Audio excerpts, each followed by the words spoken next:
അപ്പസ്തോല പ്രവർത്തനങ്ങൾ 17-ാം അധ്യായം. തെസ്സലോനിക്കായിൽ അവൻ ആംഫിപോളിസ്, അപ്പോളോണിയ എന്നീ സ്ഥലങ്ങളിലൂടെ യാത്ര ചെയ്ത് തെസ്സലോനിക്കായിൽ എത്തി. അവിടെ യഹൂദരുടെ ഒരു സിനഗോഗ് ഉണ്ടായിരുന്നു. പൗലോസ് പതിവനുസരിച്ച് അവിടെ ചെന്ന് 3 സാബത്തുകളിൽ വിശുദ്ധ ഗ്രന്ഥത്തെ ആധാരമാക്കി അവരോട് സംവാദത്തിൽ ഏർപ്പെട്ടു. ക്രിസ്തു പീഡനം സഹിക്കുകയും മരിച്ചവരിൽ നിന്ന് ഉയർത്തെഴുന്നേൽക്കുകയും ചെയ്യുക ആവശ്യമായിരുന്നുവെന്ന് അവൻ വിശദീകരിക്കുകയും തെളിയിക്കുകയും ചെയ്തു. അവൻ പറഞ്ഞു, ഞാൻ നിങ്ങളുടെ മുമ്പിൽ പ്രഘോഷിക്കുന്ന ഈ യേശു തന്നെയാണ് ക്രിസ്തു. അവരിൽ ചിലർ ബോധ്യം വന്ന് പൗലോസിന്റെയും സീലാസിന്റെയും കൂടെ ചേർന്നു. ദൈവഭക്തരായ അനേകം ഗ്രീക്കുകാരും നിരവധി കുലീന വനിതകളും അപ്രകാരം ചെയ്തു. എന്നാൽ യഹൂദർ അസൂയപ്പെട്ട് ചില നീചന്മാരെ ഒരുമിച്ചു കൂട്ടി നഗരത്തെ ഇളക്കി. അവർ ജാസന്റെ ഭവനത്തിൽ തള്ളിക്കയറുകയും അപ്പസ്തോലന്മാരെ ആൾക്കൂട്ടത്തിനിടയിലേക്ക് ഇറക്കിക്കൊണ്ടുവരുന്നതിന് പരിശ്രമിക്കുകയും ചെയ്തു. അവരെ കണ്ടെത്താൻ കഴിയാതെ വന്നപ്പോൾ ജാസനെയും ചില സഹോദരന്മാരെയും നഗരാധിപന്മാരുടെ അടുക്കൽ വലിച്ചിഴച്ചു കൊണ്ടുവന്ന് അവർ വിളിച്ചു പറഞ്ഞു, ലോകത്തെ തലകീഴ് മറിച്ച ഈ മനുഷ്യർ ഇതാ ഇവിടെയും വന്നിരിക്കുന്നു. ജാസൻ ഇവർക്ക് ആതിഥ്യം നൽകി.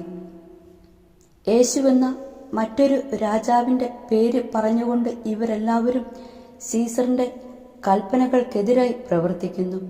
ഇത് കേട്ട് നഗരാധിപന്മാരും ജനക്കൂട്ടവും അസ്വസ്ഥരായി.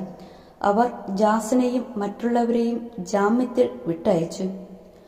ബെറോയായിൽ രാത്രിയായപ്പോൾ സഹോദരന്മാർ പെട്ടെന്ന് പൗലോസിനെയും സീലാസിനെയും ബെറോയായിലേക്ക് അയച്ചു. അവർ അവിടെ എത്തി യഹൂദരുടെ സിനഗോഗിലേക്ക് പോയി. ഈ സ്ഥലത്തെ യഹൂദർ തെസ്സലോനിക്കായിലുള്ളവരെക്കാൾ മാന്യന്മാരായിരുന്നു. ഇവർ അതീവ താൽപര്യത്തോടെ വചനം സ്വീകരിച്ചു. അവർ പറഞ്ഞത് സത്യമാണോ എന്ന് അറിയുവാൻ വിശുദ്ധ ഗ്രന്ഥങ്ങൾ അനുദിനം പരിശോധിക്കുകയും ചെയ്തിരുന്നു. അവരിൽ പലരും വിശ്വാസം സ്വീകരിച്ചു. കൂടാതെ ഗ്രീക്കുകാരിൽ ബഹുമാന്യരായ പല സ്ത്രീകളും പുരുഷന്മാരും പൗലോസ് ബെറോയായിലും ദൈവവചനം പ്രസംഗിച്ചുവെന്ന് തെസ്സലോനിക്കക്കാരായ യഹൂദർ അറിഞ്ഞപ്പോൾ അവർ അവിടെയും എത്തി ജനങ്ങളെ പ്രകോപിപ്പിക്കുകയും ഇളക്കി വിടുകയും ചെയ്തു. ഉടൻ തന്നെ സഹോദരർ പൗലോസിനെ കടൽത്തീരം വരെ ചെന്നെത്തുന്നതിനുള്ള സജ്ജീകരണങ്ങൾ ചെയ്ത് അവനെ യാത്രയാക്കി. എന്നാൽ സീലാസും തിമോത്തേയോസും അവിടെ തന്നെ താമസിച്ചു. പൗലോസിന്റെ കൂടെ പോയിരുന്നവർ അവനെ ആഥൻസിൽ കൊണ്ടുചെന്നാക്കി.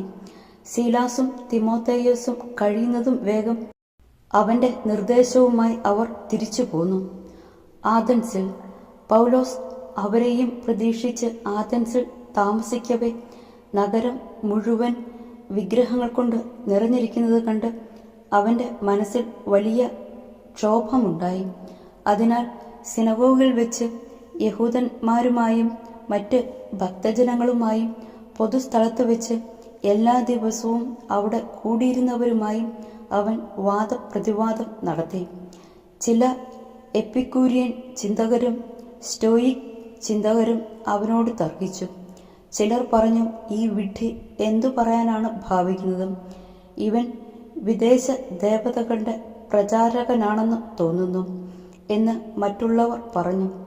അവൻ യേശുവിനെക്കുറിച്ചും പുനരുത്ഥാനത്തെക്കുറിച്ചും പ്രസംഗിച്ചിരുന്നു. അവർ അവനെ പിടിച്ച് അരയോപോഗസിൽ കൊണ്ടുചെന്ന് നിർത്തിയിട്ട് ചോദിച്ചു, നീ അവതരിപ്പിക്കുന്ന ഈ പുതിയ പ്രബോധനം എന്താണെന്ന് ഞങ്ങൾക്ക് പറഞ്ഞു തരാമോ? വിചിത്രമായ കാര്യങ്ങളാണല്ലോ നീ സംസാരിക്കുന്നത്. ഇവയുടെ അർത്ഥമെന്തെന്ന് ഞങ്ങൾക്ക് അറിയണമെന്നുണ്ട്. എല്ലാ ആഥൻസുകാർക്കും അവിടെ താമസിച്ചിരുന്ന വിദേശികൾക്കും പുതിയ പുതിയ കാര്യങ്ങളെക്കുറിച്ച് പറയുന്നതിനും കേൾക്കുന്നതിനുമല്ലാതെ മറ്റൊന്നിനും സമയം ഉണ്ടായിരുന്നില്ല. അരയോപ്പാഗസിലെ പ്രസംഗം. അരയോപ്പാഗസിന്റെ മധ്യത്തിൽ നിന്നുകൊണ്ട് പൗലോസ് ഇപ്രകാരം പ്രസംഗിച്ചു: ആഥൻസ് നിവാസികളെ, എല്ലാവിധത്തിലും മതനിഷ്ഠയുള്ളവരാണ് നിങ്ങൾ എന്ന് ഞാൻ മനസ്സിലാക്കുന്നു. ഞാൻ ഇതിലെ കടന്നുപോയപ്പോൾ നിങ്ങളുടെ ആരാധനാ വസ്തുക്കളെ നിരീക്ഷിച്ചു. അജ്ഞാത ദേവന് എന്ന് എഴുതിയിട്ടുള്ള ഒരു ബലിപീഠം ഞാൻ കണ്ടു. നിങ്ങൾ ആരാധിക്കുന്ന ആ അജ്ഞാതനെക്കുറിച്ച് തന്നെയാണ് ഞാൻ നിങ്ങളോട് പ്രസംഗിക്കുന്നത്. പ്രപഞ്ചത്തെയും അതിലുള്ള സകലത്തെയും സൃഷ്ടിച്ചവനും സ്വർഗത്തിൻ്റെയും ഭൂമിയുടെയും കർത്താവുമായ ദൈവം മനുഷ്യ നിർമ്മിതമായ ആലയങ്ങളിലല്ല വസിക്കുന്നതും അവിടത്തേക്ക് എന്തെങ്കിലും ആവശ്യമുണ്ടായിട്ടല്ല മനുഷ്യകരങ്ങളിൽ നിന്ന് അവിടുന്ന് ശുശ്രൂഷ സ്വീകരിക്കുന്നതും. കാരണം അവിടുന്ന് തന്നെയാണ് എല്ലാവർക്കും ജീവനും ശ്വാസവും മറ്റ് സകലതും പ്രദാനം ചെയ്യുന്നതും. ഭൂമുഖം മുഴുവൻ വ്യാപിച്ച് വസിക്കാൻ വേണ്ടി അവിടുന്ന് ഒരുവനിൽ നിന്ന് എല്ലാ ജനപദങ്ങളെയും സൃഷ്ടിച്ചു. അവർക്ക് വിഭിന്ന കാലങ്ങളും വാസഭൂമികളും നിശ്ചയിച്ചു കൊടുത്തു.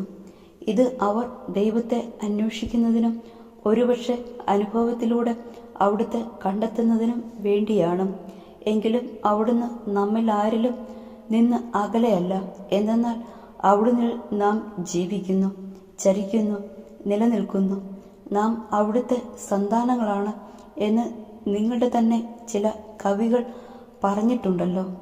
നാം ദൈവത്തിൻ്റെ സന്താനങ്ങളാകയാൽ മനുഷ്യൻ്റെ ഭാവനയും ശില്പവിദ്യയും ചേർന്ന് സ്വർണത്തിലും വെള്ളിയിലും കല്ലിലും കൊത്തിയെടുക്കുന്ന പ്രതിമ പോലെയാണ് ദൈവരൂപമെന്ന് വിചാരിക്കരുത്. അജ്ഞതയുടെ കാലഘട്ടങ്ങളെ ദൈവം കണക്കിലെടുത്തില്ല. എന്നാൽ ഇപ്പോൾ എല്ലായിടത്തുമുള്ള സകല ജനങ്ങളും പശ്ചാത്തപിക്കണമെന്ന് അവിടുന്ന് ആജ്ഞാപിക്കുന്നു. എന്തെന്നാൽ താൻ നിയോഗിച്ചിരിക്കുന്ന ഒരു മനുഷ്യൻ വഴി ലോകത്തെ മുഴുവൻ നീതിയോടെ വിധിക്കാൻ അവിടുന്ന് ഒരു ദിവസം നിശ്ചയിച്ചിരിക്കുന്നു. ആ മനുഷ്യനെ മരിച്ചവരിൽ നിന്ന് ഉയർപ്പിച്ചുകൊണ്ട് അവിടുന്ന് ഇതിന് ഉറപ്പ് നൽകിയിട്ടുമുണ്ട്. മരിച്ചവരുടെ പുനരുത്ഥാനത്തെക്കുറിച്ച് കേട്ടപ്പോൾ ചിലർ അവനെ പരിഹസിച്ചു. എന്നാൽ ചിലർ പറഞ്ഞു, ഇവയെക്കുറിച്ച് നിന്നിൽ നിന്ന് ഞങ്ങൾ പിന്നീടൊരിക്കൽ കേട്ടുകൊള്ളാം. അങ്ങനെ പൗലോസ് അവരുടെ ഇടയിൽ നിന്ന് പോയി. എന്നാൽ കുറേ ആളുകൾ അവനോട് ചേർന്ന് അരയോപ്പാഗസുകാരൻ ഡയനീഷ്യസും ദമാറിസ് എന്നു പേരുള്ള സ്ത്രീയും മറ്റു ചിലരും അക്കൂട്ടത്തിലുണ്ടായിരുന്നു.